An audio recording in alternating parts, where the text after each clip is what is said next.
Is what we are. You didn't catch the first part of that. You only caught the embarrassing part. I think, you know, neither here nor there, but I think we might be ready to step into that upgrade of this show.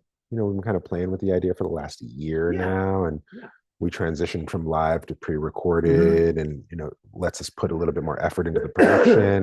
That was the whole idea. Yeah, like even now, like recording in 4K, like we're stepping up. That's pretty bad. That's awesome. It's dope, right? Great step up. And I think we finally dialed in audio, and so like a lot of big things. And guys, we want to make this even better still. Like we want to really... Not too good. I don't want to spoil you.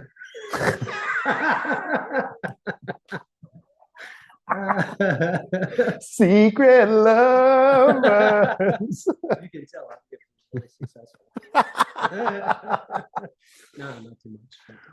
But yeah, we do want to invest a bit more in the production as we have, right? As we've constantly grown this. Well, Dragon Year was busy with other way more important things. But yeah, we were talking about hashing out like legit segments. Yeah, there will be segments. Yeah, like filming in different portions of the space. And so there's like different textures to different topics that we talk about. Yeah, for sure. And then like there's a qigong for that segment, for example. Like we're going to go to the studio and actually move through. They give you a lot more flexibility too in the kinds of things you can choose. Yeah, because right now it's just I'm kind of limited to my seat, right? But like there's the qigong for that. I can like really get up and show you guys something dynamic. And we'll probably like find some kind of editor, you know, to work all that out. And it might even just be me. I'm getting more familiar. Yeah, I'd like to get more familiar with it too. I mean, these days with the amount of technology that goes into being able to edit video, I think that it makes it easier for a novice to do novice things that look really good. Yeah, for sure. So I think we can step into that. Yeah, as a team. You know? For sure. And I think that our content lends well to just cut paste, you know. Sure. We don't need anything like animated or you know. Yeah. I don't even know what they would call that. The fade in and fade out, or the yeah, those fancy things you see on YouTube. You like our springtime conversation? This is very spring, like sort of discussing like, what's gonna do, what's gonna come. You know what sounds really cool? Yeah, like we'll see if we can follow through. That's kind of what the nature of spring is all about.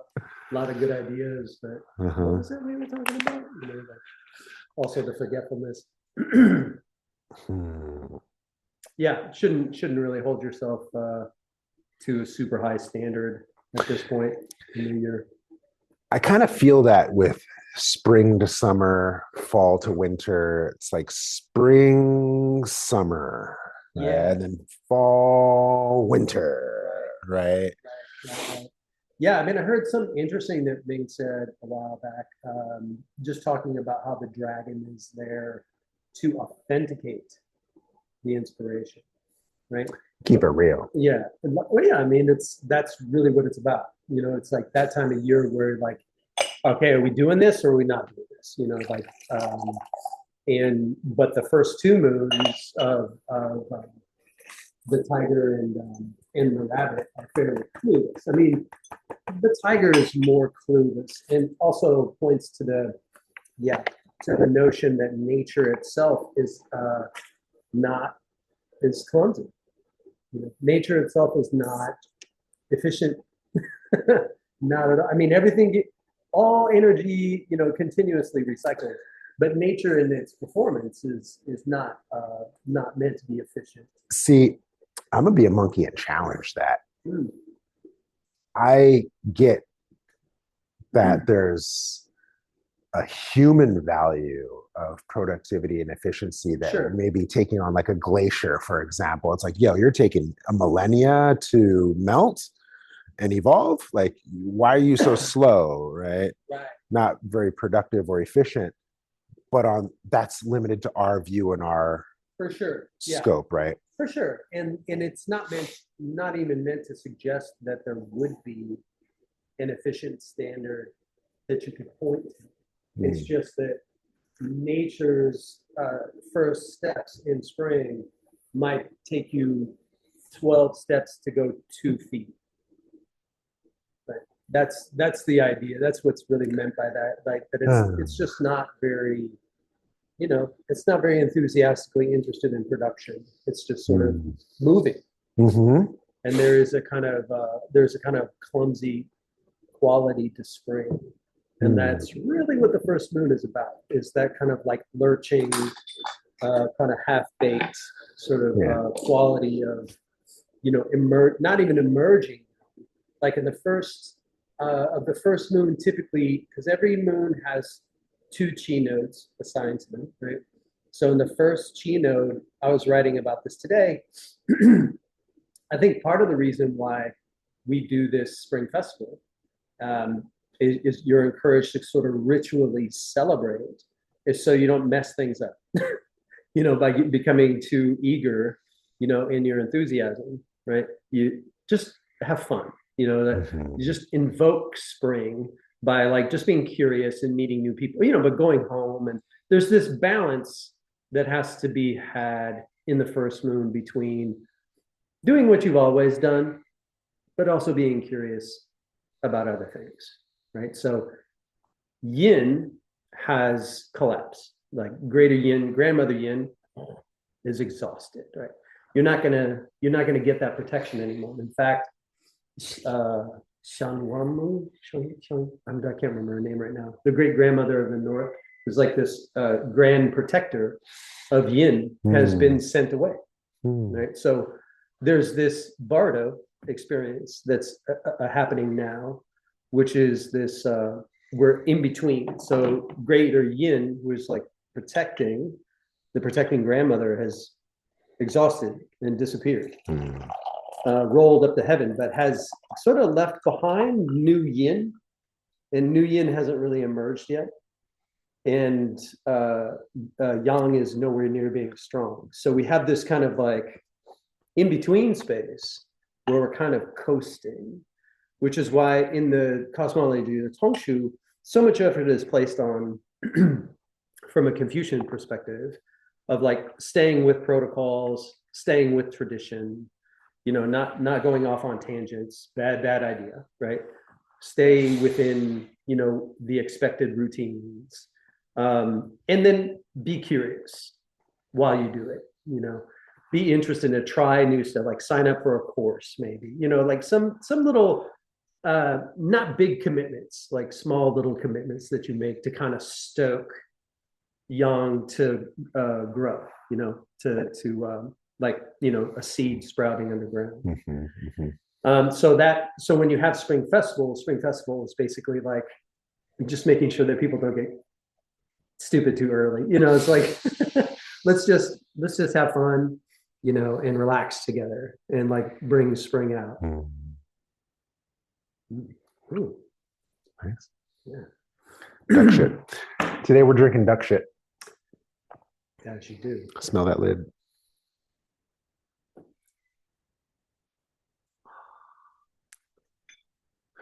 It's a really good dessert tea.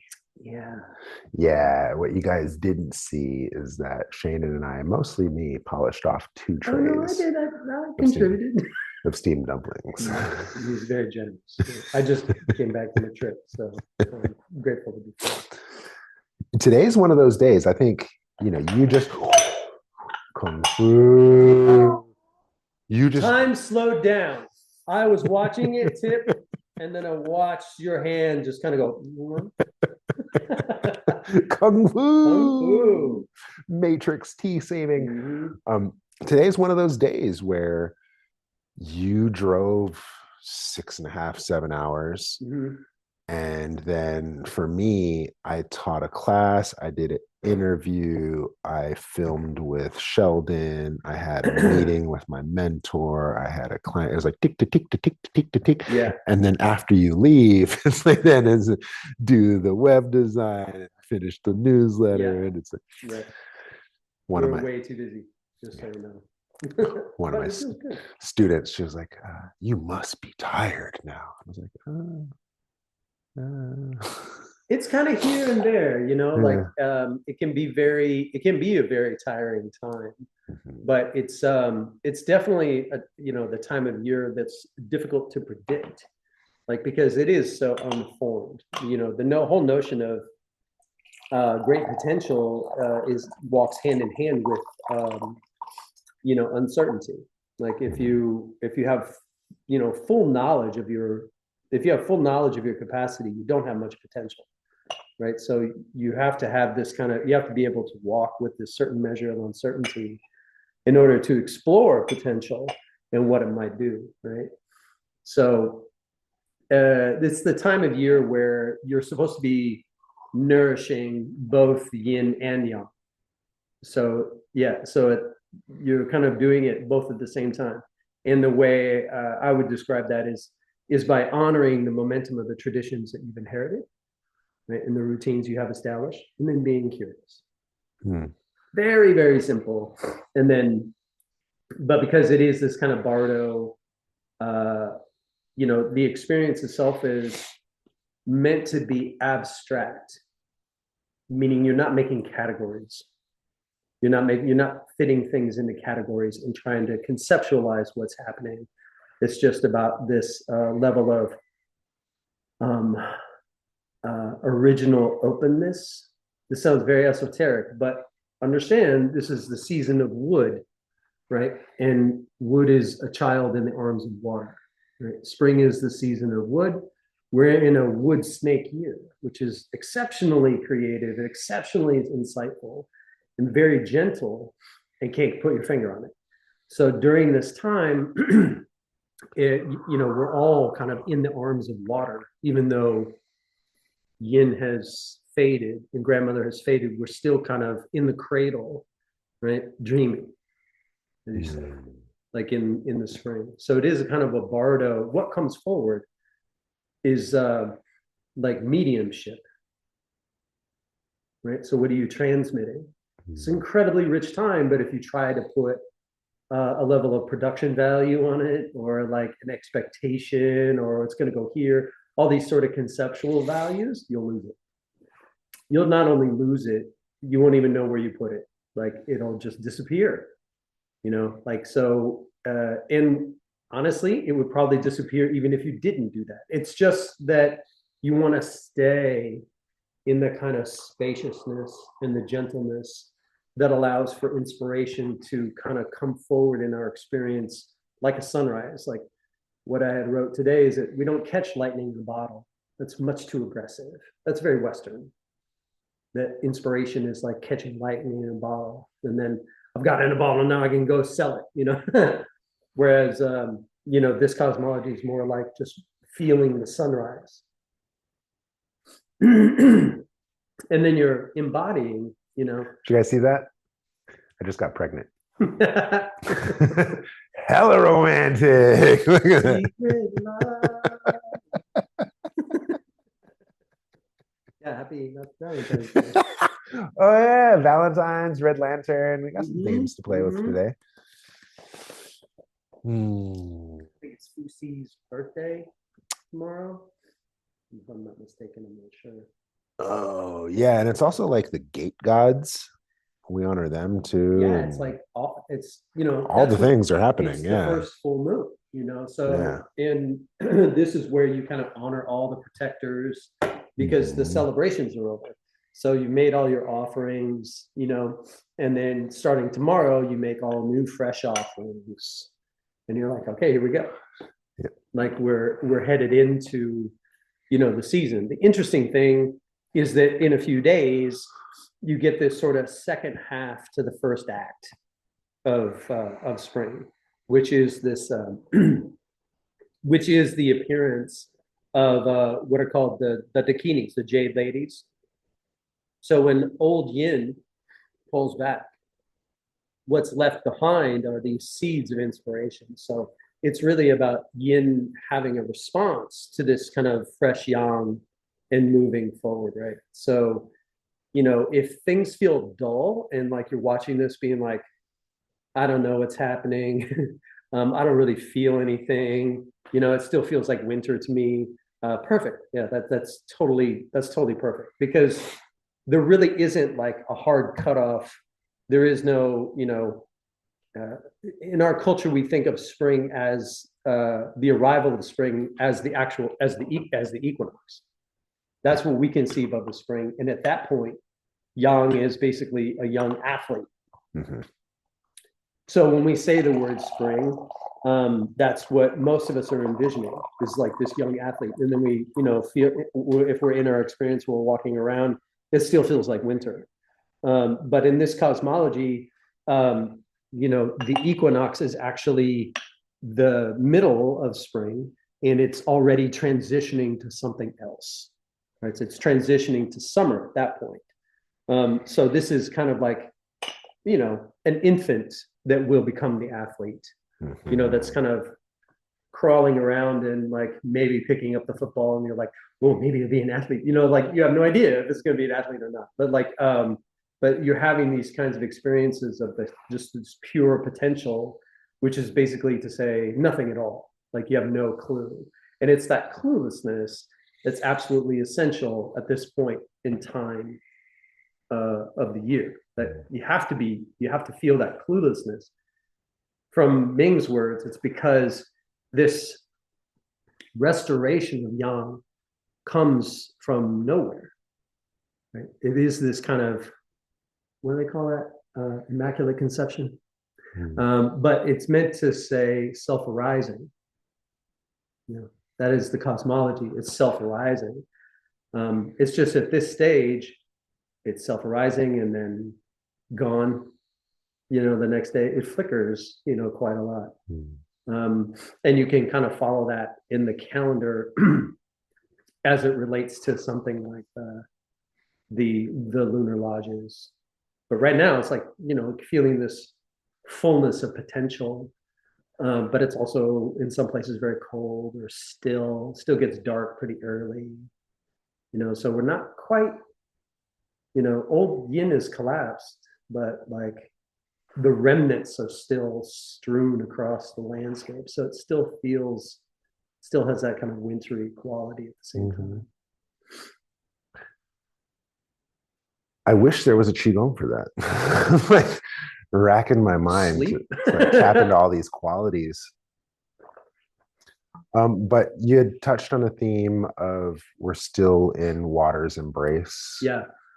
Right. I like that idea. Right. I like that idea of a cradle. Exactly. And it still feels like yin, but there is a quality of yang. Yeah. Yeah, for sure. And so it's like wiggling. Yeah. So the qigong I have for this, and this will be really good when we have the studio because it's a standing thing. But basically, I would want to stand in such a way that my weight's oriented in my heels. Kind of sink back into my heels, drop my tailbone, in so much as my teacher would say, pretend you're a kangaroo and you actually have a tail that you could sit back on, so really just bang. And because that's what they do. Yeah. They're sit back on the tail. Yeah, tripod. Yeah. Right. And so you're sit back, so sunk in the heels, tailbone, and everything back.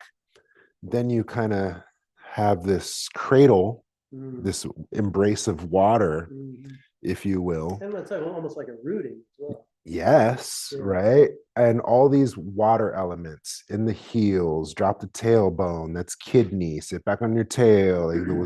Then your hands are crazy. All these water yin themes.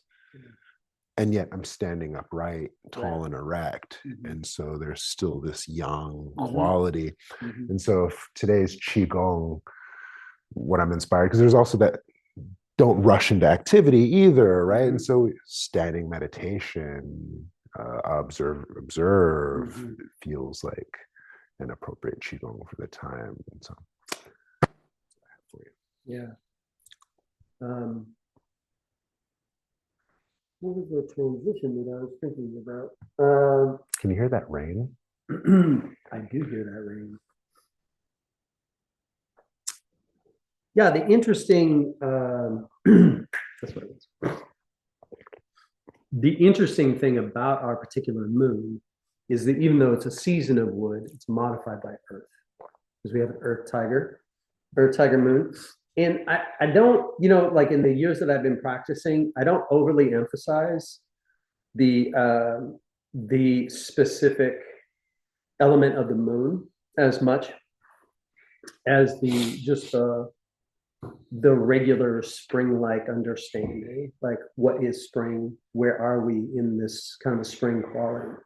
But having, an Earth Tiger is essentially like a lion, or a liger, like they're huge, very, very strong, like excessively strong. But they're so big and so strong, they're pretty checked out. Right? So there is this kind of laziness quality that comes with the Earth Tiger. This is how Shaden talks shit and calls me bad. He's so big but lazy. Yeah, so I mean, it's like an Earth Tiger is like so powerful it doesn't have to do anything, and it is this attention to power, which is a big part of what the Earth Tiger is about. Is this attention to power. And what's interesting about it is when you have this kind of modified with, in the context of a wood snake year, then you have like a pretty dynamic situation, because if we're talking about attending to momentum, the yin, right? And then being curious. What can we expect from our curiosity, right? It's somewhat theoretical, not very, we don't have a lot of potential. In other words, those people who have power keep power. Mm-hmm. That doesn't change. That's the momentum aspect. It is desserty. Yeah. Yeah. It's like a port wine. And those people who don't have power or don't have money don't get it. That's me. That's Yeah, me. yeah. No power, no money. Don't No get it. power, no money. Like it sort of inhibits the capacity for complete reinvention, because there is this kind of status quo, a deepening of a status quo that is related to power. But there may be, certain instances in which power struggles are happening, and they can be brutal. They would be brutal, like sort of no holes barred kind of vibe. So there's some interesting stuff with that. And, if we're sitting back thinking, hey, I'm pretty moral, I don't really have that problem in my life. I think the invitation in a wood snake year would be to ask, like, how much exploitation goes into sustaining our way of life, right? Which I think is a potent sort of conversation to be having in the first moon, in this particular first moon of a wood snake year. Sort of a law of the jungle kind of vibe. Like, if we're participating, how much are we participating in the kind of law of the jungle? And then questions about, like, what is it that you really want? And who would you hurt to get it? What is it going to cost me? These kinds of, like, really hard, almost ruthless kinds of questions that are happening in the spring that make things feel a little less fresh. Where you kind of feel like you're trapped, by either your lack of power to make a move of some kind. So it could feel like an Earth Tiger move could feel a little bit suffocating if you don't have power or you don't have resources to make a move. So, I mean, the general advice would be, kind of buckle up, because it doesn't end with this moon, it sort of, it progresses through the next three. This kind of navigation of perhaps like kind of hard choices, and being maybe forced to be in a situation, you feel forced to be an opportunist, right? Which is also kind of risky. Because, freshness is not powerful. Yeah. But the quality of the moon is sort of concerned with power and maintaining or holding on to power. That's an interesting dynamic because the freshness of the moon, I get the image of like a baby giraffe, like wobbly leg. You even said the word clumsy, Very right? clumsy, yeah. And then we get this earth tiger who's mature, so powerful, not necessarily clumsy, but just kind of inactive. Yeah, not needing to really, it's almost like, quit while you're ahead. Earth tiger has that kind of quit while you're ahead. I'm not really getting anything out of this, so I'm not giving anything. So it's not particularly generous, in that respect. It's sort of hanging on to its advantages. So if you're in a culture like ours, which really favors the aggressively obvious, right, then you do have these kinds of kind of upheavals, that we're seeing in terms of like, the power structures of our society. So it's a larger impact that this is what I was talking about in sort of the beginning of the wood snake coming back to earth into this kind of visceral sense of change, and that those who are in possession of power in how they work power to their advantage. And because Earth Tiger every tiger has a capacity to be selfish, right? But Earth Tiger, you're damn right they're going to be selfish. Like it's actually a feature. It's not a bug. Their chief quality. Earth Tigers are in it for themselves. Hey, as a monkey, you talk all the shit about tigers. Fuck them. Punk ass tigers. So it's a very so I bring this all forward not to bum anybody out, but just sort of open up a question that I had on the drive up here, which is this is an excellent time of year to really ask a fundamental question, which would be, is human nature good or bad? Either both.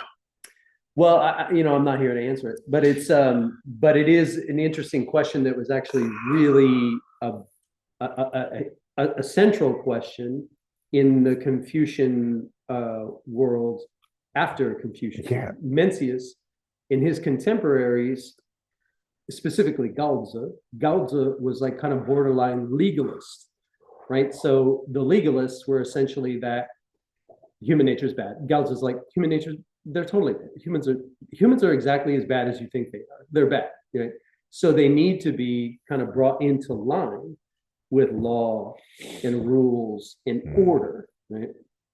And Mencius was like, and Mencius of course said, no, that's not true. Human nature is inherently good, but they do need an orderly society to support them being good. So if you put people in extraordinary situations where their livelihood is at stake or they can't feed themselves or whatever, then they're going to act contrary to their goodness. But it doesn't change the fact that they would rather be good. So give them the opportunity, give them the worldly conditions such that they can, act in a morally good way, right? So it's kind of two sides of the same coin. And of course, Mencius's favorite, famous example is the child in the well.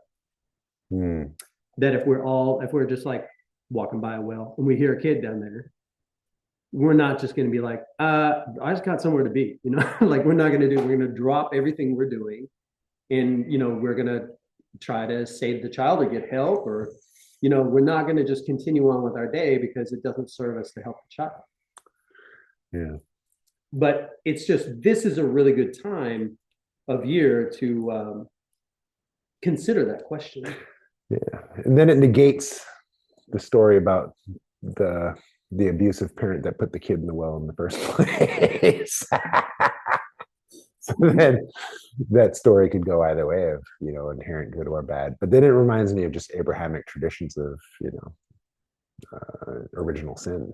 You know? So what society are we living in? And so I think it's meant to be more of a rhetorical question around the kind of what our society thinks human beings are, you know, in answering that question. Because obviously, from an Abrahamic point of view, we're bad, you know, like we're incredibly flawed and need Or God's real, mistake. yeah, we need real help. Yeah. And so if we're externalizing in that way, then what's our current target of like where we're trying to get helpful? So again, it's not meant to, I just thought it was a very interesting question to bring forward, especially in the Earth, Tiger, Moon, which is this kind of very selfish time, you know, where we're not really necessarily looking out for our fellow man as much, you know, our fellow human beings as much as we might in other non-Earth, Tiger, Moons. Or it's like we become more aware of our systemic selfishness in how our society operates. That's also a possibility, you know, during this time. Because, you know, we're looking at spring, which is a time of transition, and also this kind of self-reflection or sort of questioning, you know, we're holding down the tradition, feeding in, and then we're being curious, like about like whether or not we should be doing it this way.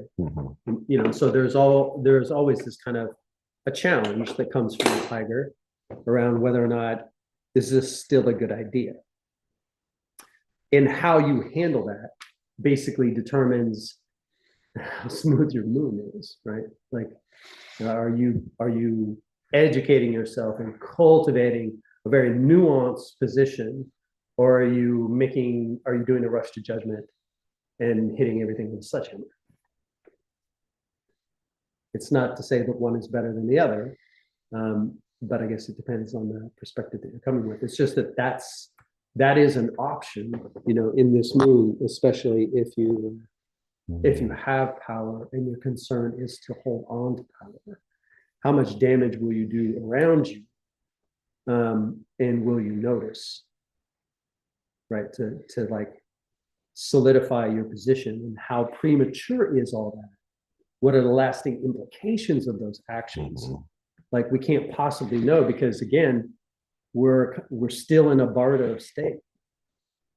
We're still in this kind of bardo. So it'd be very interesting after this weekend to see how yin responds, you know, to like these sort of initial actions and movements that we take either as a society or as an individual. If we put ourselves out on a limb and maybe overextended ourselves, and then do we get sick on Monday, or do we get sick on Wednesday, or we run down and like brutally tired? It doesn't have to be overly dramatic. It's just these little subtle signals about like how well received is our actions, and do they lead to the further development of our inspiration? So we should be slow in this process as much as possible. Okay. That's a flavor of slow. That's a mouthful. Yeah, ready for flavors of slow? Yeah, that speaks like a flavor of slow. Yeah, it's spring.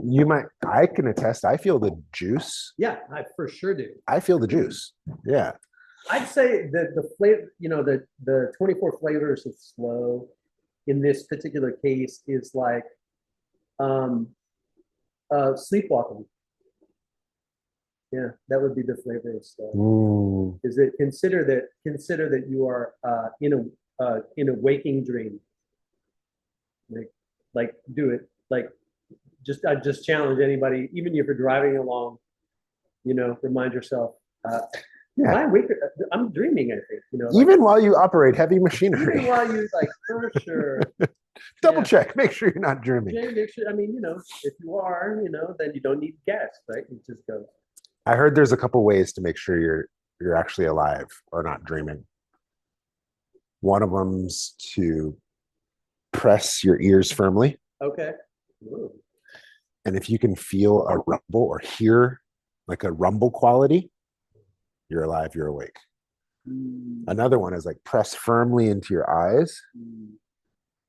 And if you can see striations and lights and things, you're alive, you're awake, you're alive. So it's like tests. Interesting. Yeah. I mean, shout out Janelle. I learned that from you. Yeah, it's very, it is the kind of dreamlike. This is the time of the Hun. So Attila the Hun. And the Hun is wandering. The Hun is, this is the Hun's season. So our livers should be, nicely cared for and taken care of. Getting you rest and dream time should be cultivating during this time. So that's why, in the Taoist tradition, or the tradition that Ming left behind in relationship to the cosmology of the Tongshu, dreaming practice is a big part of it. So like the notion of like catch yourself during the day and just declare that you're dreaming. I'm dreaming. Like, so I think if you can go at that pace where you don't even have to double check, you just declare I'm in a dream and sit with that and feel that, I think you'll be in the right pace if you were approaching your waking life as you would if you were in a dream. So that's what I can fly. Right. I'm gonna go to the top of that building.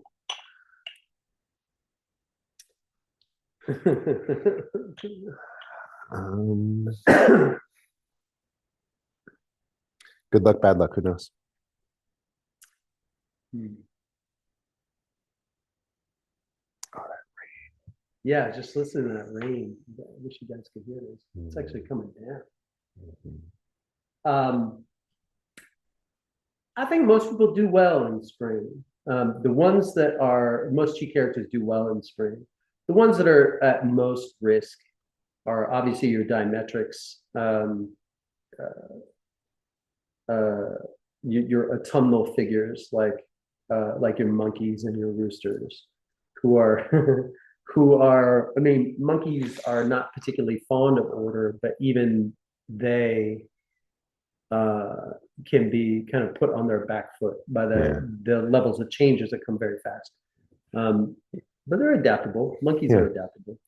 Interestingly enough, it's funny you say that, because very often you'll hear people say, oh, summer's my favorite season or winter's my favorite season. I actually love the spring. Yeah. And I'm going to tell you why. It's because the cherry blossoms. I love them. And if you're slowing down enough to watch cherry blossoms, you're doing the right thing. All right. I mean, that would be, that's what I mean by, like, I don't see why any of the 12 earthly branches wouldn't appreciate spring, and so I think they all appreciate spring in their own way. I don't, the only danger are the strong signs, including monkey, that kind of get ahead of themselves, right? So even your dragons, your horses, your tigers, like can kind of they get inspired very easily, instead of practicing kind of more of a wu-wei, to be reluctant, wait to be called, wait to be pulled forward instead of pushing, because you have no idea if you're pushing, you have no idea if the ground beneath you is stable at all. Like you could be walking out onto a frozen lake and it breaks and you're under. Right. So that's the idea of these early periods of spring. There's not a lot of vitality. You don't have, and the protection of greater yin is gone. Right. So there's a great deal of vulnerability because yang is not strong. So we can easily, and it's like your ox might have a hard time, but they won't know it until the fall, right? Or even your dragons. It's like, it's not even so much that you're undermined in the moment, but that if you trample your seeds now, then you don't have things growing in the summer, right? So even dogs can fall prey to that, or pigs if they get like super determined. The gentle signs, right? Even your goats, your goats or your rabbits, the rat should be, pretty cautious and gentle during this time. But they typically are, in spring. You typically kind of take a wait and see approach. So I think each of the 12 earthly branches would benefit, from the wait and see approach and are available to it. Because I don't see a lot of, maybe I think about snakes or horses. Snakes and horses might be most vulnerable, right? Because they may jump out the gate super fast and make a bunch of assumptions, and then it didn't actually work out the way they thought it would, right? So that's possible. The rooster's too busy counting how much they have, right? And making sure that everything adds up. They're doing inventory. So roosters should do inventory, along with the rat should do inventory. And I think that's for everybody. Yeah. Yeah. I don't want to. Pigs. Pigs. Because this is a rough year for pigs-ish. Well, it's very confusing. It can be very confusing. So slow start, like the dog, slow start, not a problem. I think that talking to myself here, what pigs should be on the lookout for is just the other shoe dropping. Then you didn't even know that the first shoe had dropped until the second one dropped. And then you were like, oh, wait, there was a pair. I should have seen that coming. That's the kind of thing. That's the kind of thing that, this first moon, yes, that can be a difficulty. Also, pigs in this particular first moon, Earth Tiger Moon, may also be a little checked out. They may miss opportunities by not making themselves available. But is that like a pain? Like not really. Like they'll recover. But the first 4 moons, the tiger, the rabbit, the dragon, and the snake are the most dangerous time of the year for pigs and most of your domestics, like rabbits and dogs and even goats, right? So all the domestics, the earthly branches that don't have a lot of native strength, where they can just power through things, they ought to like take it easy, for the first 4. Good deal. Yeah. But in general, like I want to bring forward the idea that everybody can enjoy spring. Yeah. It's just how they enjoy spring. Like again, the autumnal signs, even the dog, take a slower pace than maybe like your horses. But yeah, dude. Everybody loves the sunshine. Yeah. Bees and trees and flowers. Yeah. What would Ming do?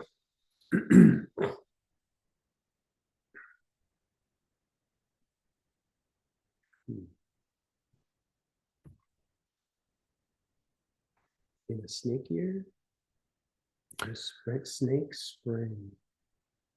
Workshop. Small, intimate workshop.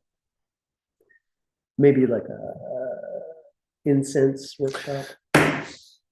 Thank you for saying it. We're psychic. Secret lovers. I didn't want to say incense, and then you said incense. Now, Thank you. Yeah. Yes. Yeah. Incense. Like an incense workshop. Yeah. Or even like tea. Yeah. There were some old recordings I've heard of his where he was doing this thing called spiritual elegance, spiritual elegance workshop, because he's aesthetics. Yeah. Right. So I think in a wood snake year is deeply artistic, super, super artistic. So there is this kind of, peel back from the world and paint, paint. So maybe even Ming would go on retreat for the whole year. Something tells me that Ming quite enjoys being remembered this way every month by us. That's good because we're probably going to still keep doing it. I'm glad you like it. Thank you, Charlie. Okay, so we did our flavor, we did our qigong, we did our good luck, bad luck, we did our Ming, we did our slow. Hexagram, Kane. Hexagram, yeah, for Connie. She knows it's a joke now. She knows. Connie knows you're the hexagram lady. Yeah, the hexagram. It's not a bad. The most appropriate one. There's two, 4 and 25. And 4 is in the and 9 too. 9 is good. 4, 9, and 25. 4 is immaturity, and it's just basically talking about like there's no external obstacles. It's just that you're kind of dumb. And you should probably take your time. See, Shannon has this really interesting way of talking shit about me. No, this is this is just the nature of spring. Like the idea of it is that like, there's nothing holding you back except for your own pretense. Yeah. Right. Like, and that is the nature of what it means to be a teenage boy, like, or any kind of teenager, like full of yang. When you're full of yang, you're like, I can do that, and and that's your default mode. And there's nothing at all wrong with that. It doesn't need to change, but it is a flavor of yang that is described by the 4th hexagram.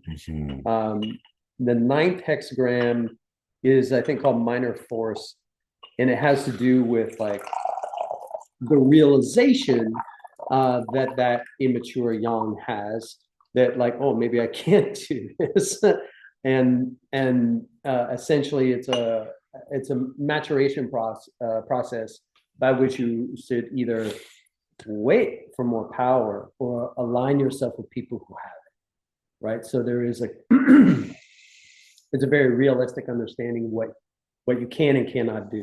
Excellent for Earth Tiger. Excellent for Earth Tiger, because you should be wary, if you actually have the power to accomplish something, and that's what the ninth hexagram talks about. And then hexagram 25 is Wu Xing, no expectations. And it has to do with like, I think it has to do with this kind of practice of Wu Wei, right? Where you're practicing reluctance as an approach and waiting to be kind of pulled into this situation. And when you do that, you experience Dao Dong, right? That your nature, because the cosmological understanding of this calendar is that your nature and nature itself are the same. And so sometimes we need to get out of our own way in order to experience that. So the river is always flowing along. And if you're hanging onto the tree or bumped up against a rock, trying to move the rock off the river, right, you miss the chance to flow along with the river. That it's not very good. And you die. Yeah, and you may drown. Don't forget that part. Especially in an Earth Tiger moon. Yeah. And people will abandon you. They'll take your shoes. Must be in Oakland. Yeah. It's dog eat dog, baby. So that's the idea. Like, how do we comport, or how do we conduct ourselves appropriately such that we are in this place of feeling our nature and nature itself as the same? And that has to do with, like, distinctions between premonitions and fantasies. That a premonition is like being on the way to something, but not really burdened by the concept of getting there. You're just sort of in the space where you're available to your environment, and you're participating what Krishnamurti would call choiceless awareness. They could just get up and do things, right? I'm not making a list. I'm not checking things off. I'm just living life, right? And I'm actually really enjoying myself, or not. Like, it, enjoyment is not like a prerequisite, but it's generally a good indicator that you are in Dao De, right? So 20 hexagram 25 is this discussion of like Dao De. By lowering your expectations, you experience Dao De. So you got 3. I'm impressed that those are the only 3 ones I know. I'll give you the same ones every month.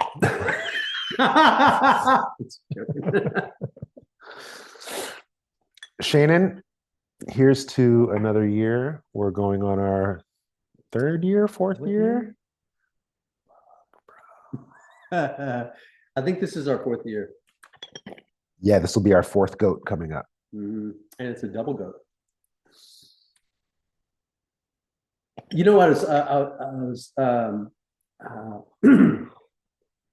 saw this woman on account on Instagram. She's actually a really great ambassador of culture, like super awesome lady.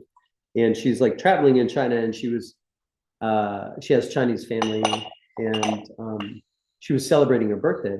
But she basically, I watched this video and it cued into me. It's like, I didn't even think about that. Like, Western birthday, okay, cool.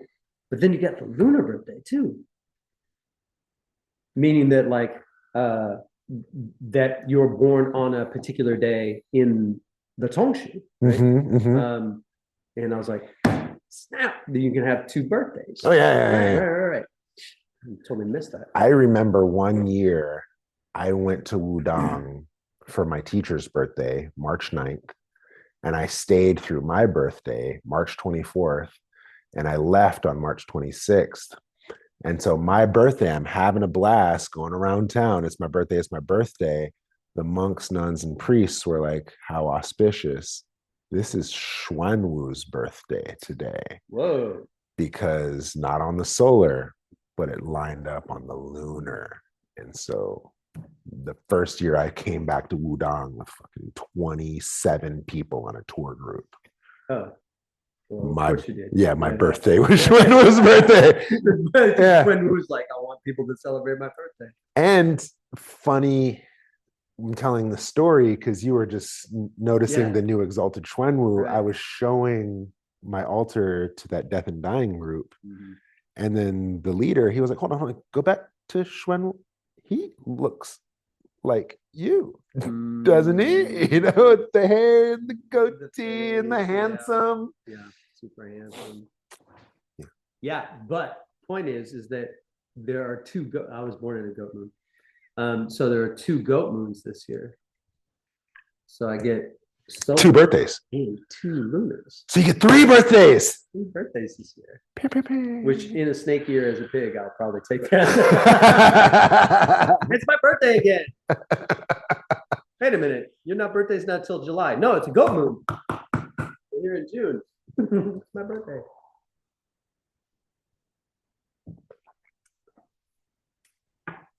Thank you for coming along. See you guys, Rabbit Moon.